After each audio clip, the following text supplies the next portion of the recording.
But you know what this reminds me of, folks? I'm really getting tired of this. It's almost like every political race, you have to vote for the worst of two evils. This kind of reminds me of the time when you procrastinated in order to pick a date for the prom, and you just had to choose one, right? That's what this reminds me of. Gotta choose one. Ladies and gentlemen, I am officially running for President of the United States, and we are going to make our country great again. When Mexico sends its people, they're not sending their best. They're not sending you. They're not sending you. They're sending people that have lots of problems, and they're bringing those problems with us. Joe Biden jumping into the 2020 race for president with a stark and stunning video announcement. Images of white supremacists marching in Charlottesville, framing his vision of what's at stake in this election. We're in the battle for the soul of this nation. The core values of this nation, our standing in the world, our very democracy. Everything that has made America, America is at stake. That's why today I'm announcing my candidacy for President of the United States. Biden is taking direct aim at President Trump. But if we give Donald Trump 8 years in the White House, he will forever and fundamentally alter the character of this nation, who we are. And I cannot stand by and watch that happen. And the former vice president is sounding a theme of progressive patriotism, pledging a fight on first principles. We can't forget what happened in Charlottesville. Even more important, we have to remember who we are. Problems with us. They're bringing drugs, they're bringing crime, they're rapists. Who's number one with Hispanics? Trump. Yes, you told us Trump. that earlier.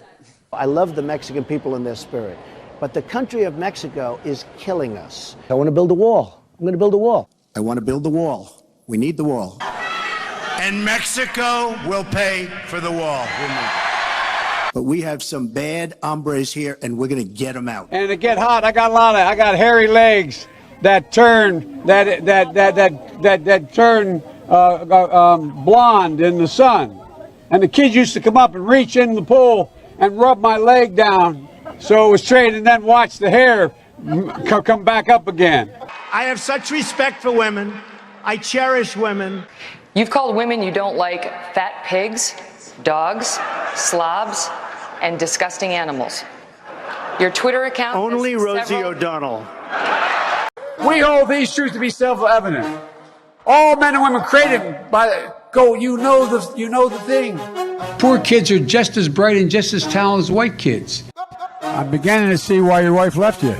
Well, yeah, you do, but look, Pat, look, here's the deal. I'm prepared to say that I have a record of over 40 years and that I'm going to beat Joe Biden.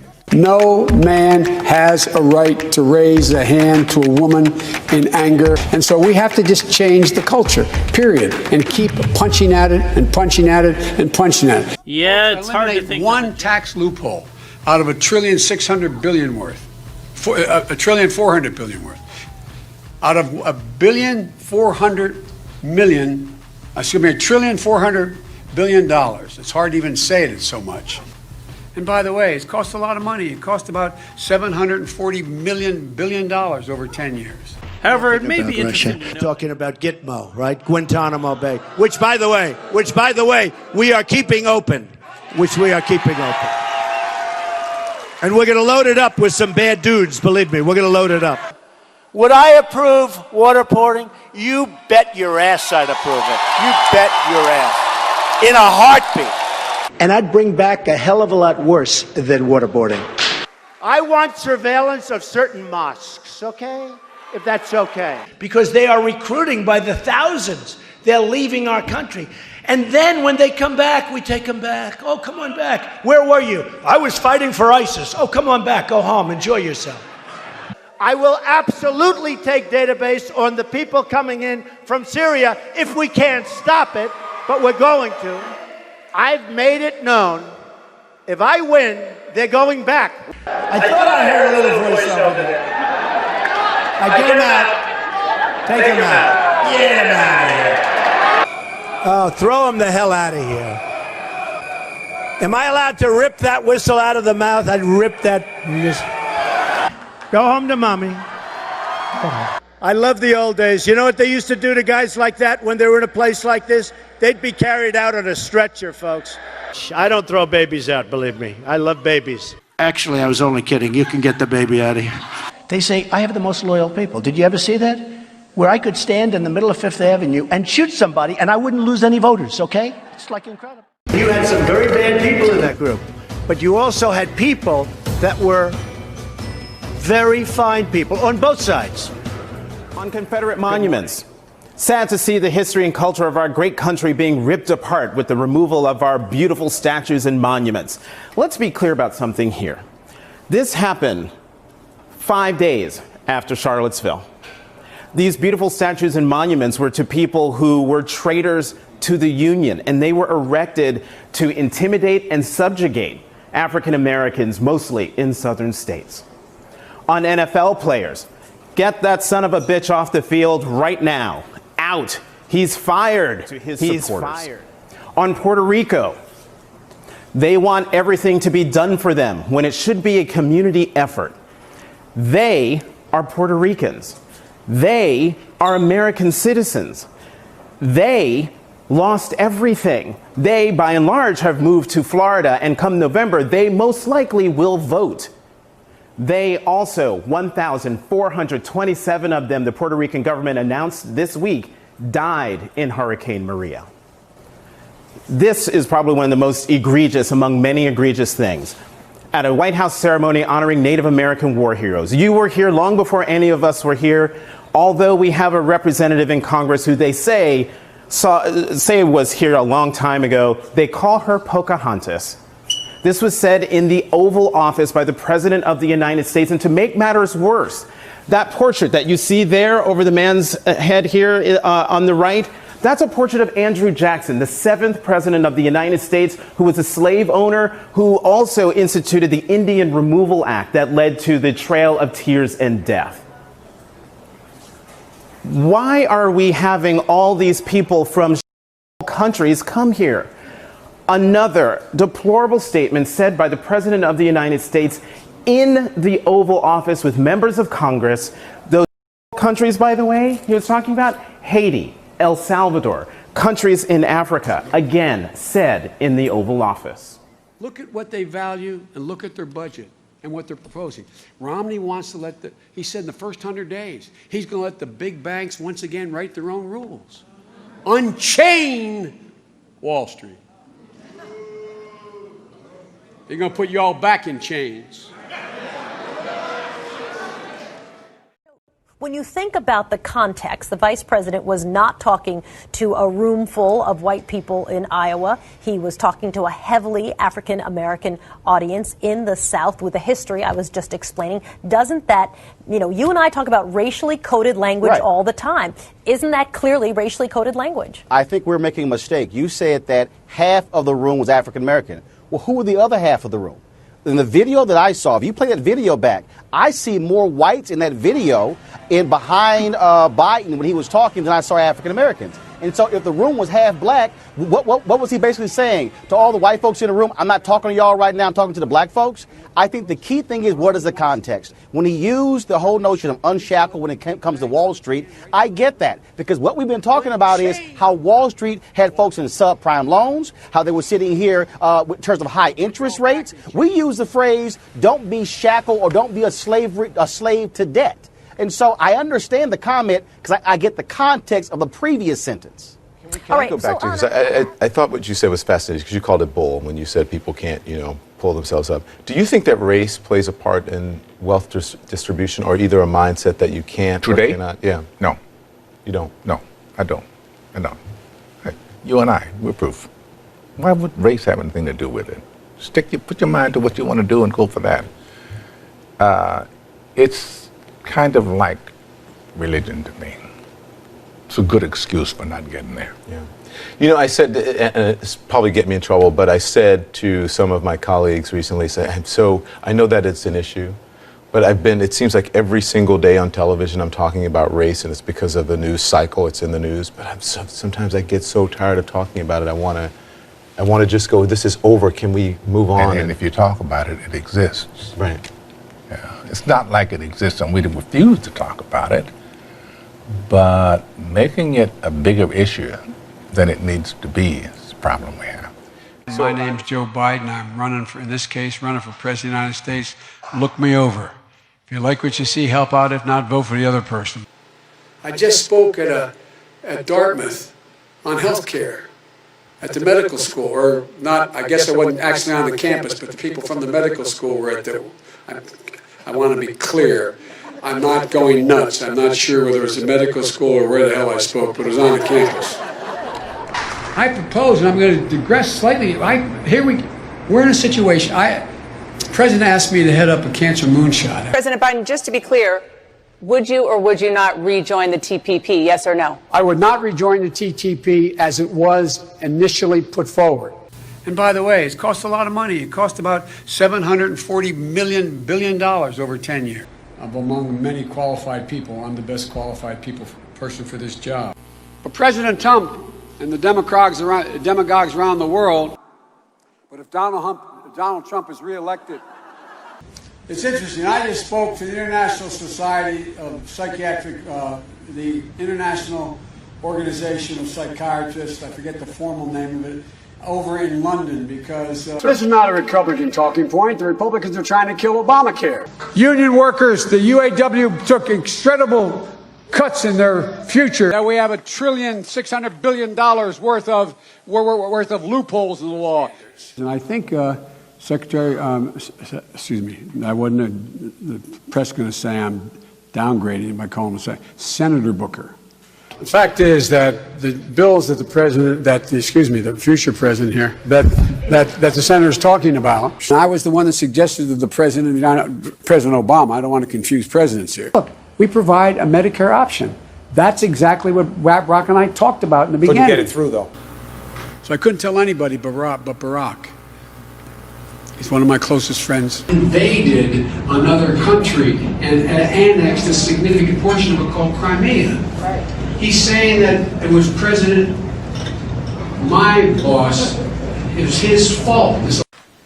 I got assault weapons banned for 10 years. It had to be reauthorized because of hanging chads in Florida. The last president said, no, I'm not going to reauthorize it. We need to work again with Canada and Mexico as neighbors, not as adversaries. Saks or Benettons or Nike or whatever in the market in their places where the malls. Donald Trump does pose an extra threat to this.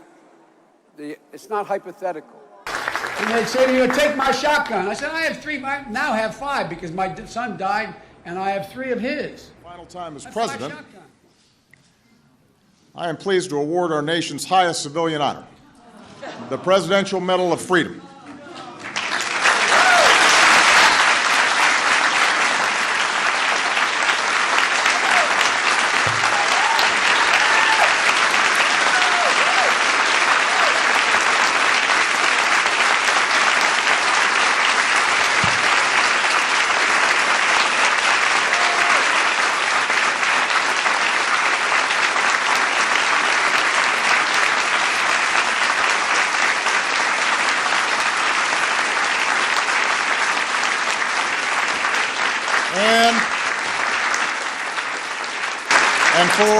Back to the streets.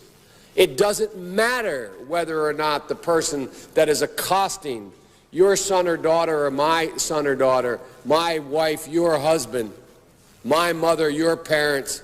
It doesn't matter whether or not they were deprived as a youth. It doesn't matter or not whether or not they had no background that enabled them to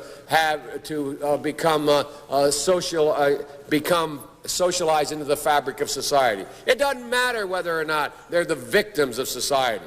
The end result is they're about to knock my mother on the head with a lead pipe, shoot my sister, beat up my wife, take on my sons. So I don't want to ask what made them do this. They must be taken off the street. That's number one. There's a consensus on that.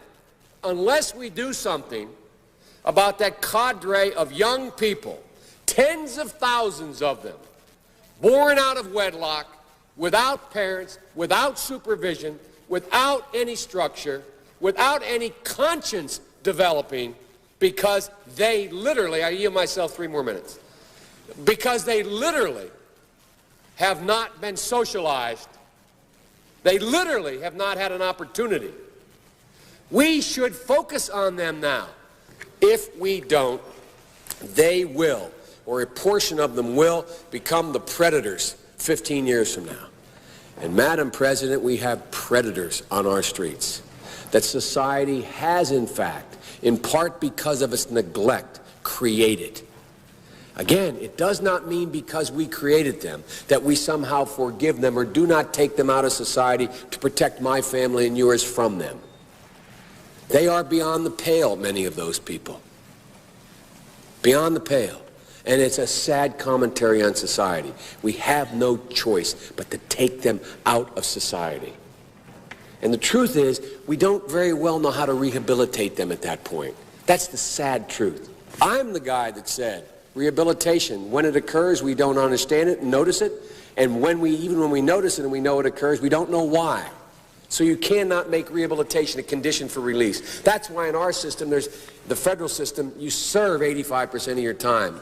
It's a shame, but we don't. Along with my colleagues in a black caucus in the United States Congress, we should change the entire, and I've been doing this for a while, change the entire prison system from one that is punishment to rehabilitation.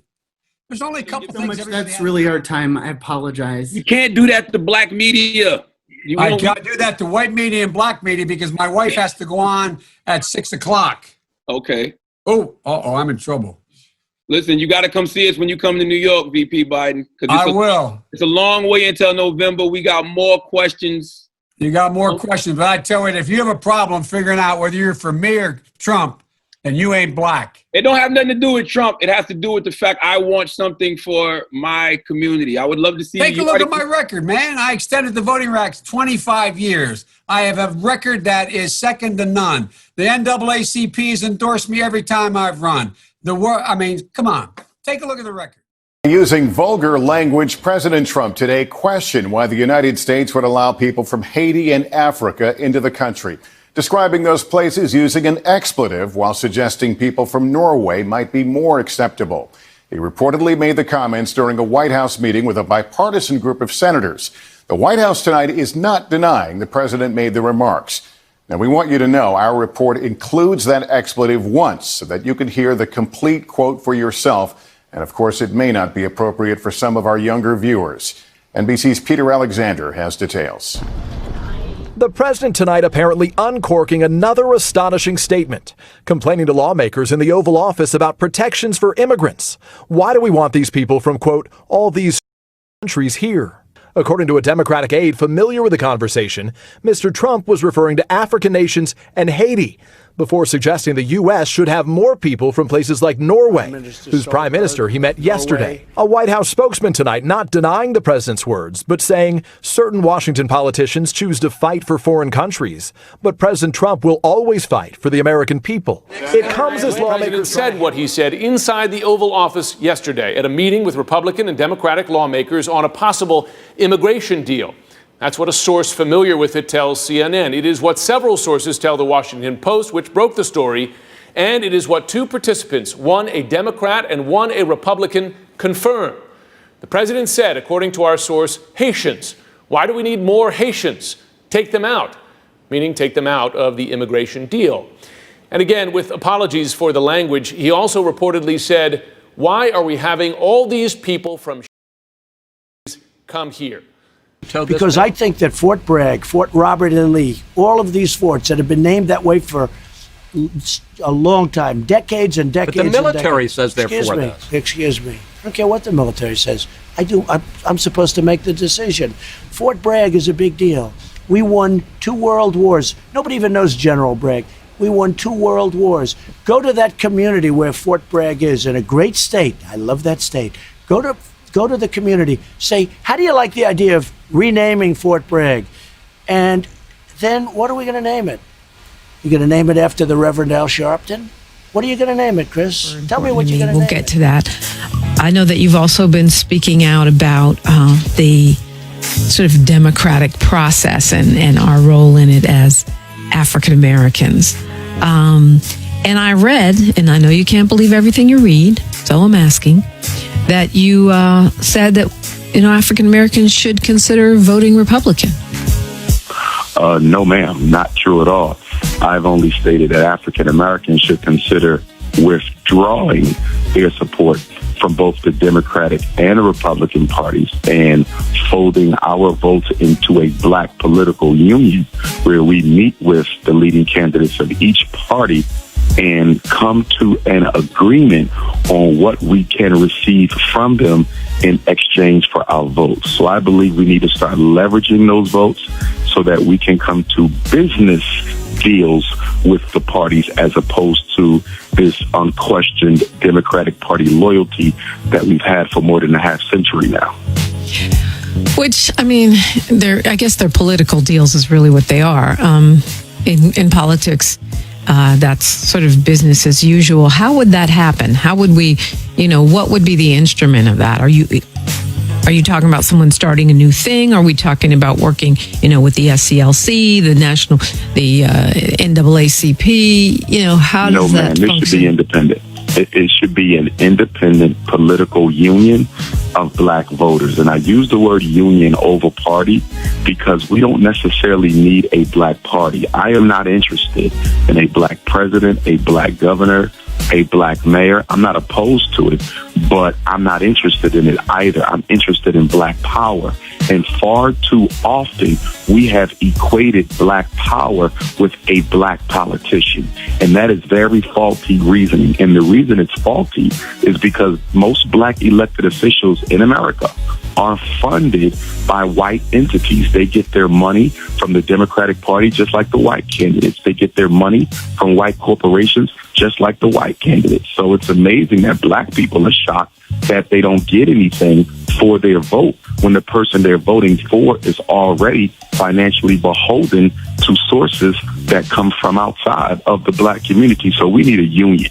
We don't need a party. We need a union. Let's leverage our votes so that we can get certain things done for the black community as opposed to voting for people based on personality. And that is the weakness for black people.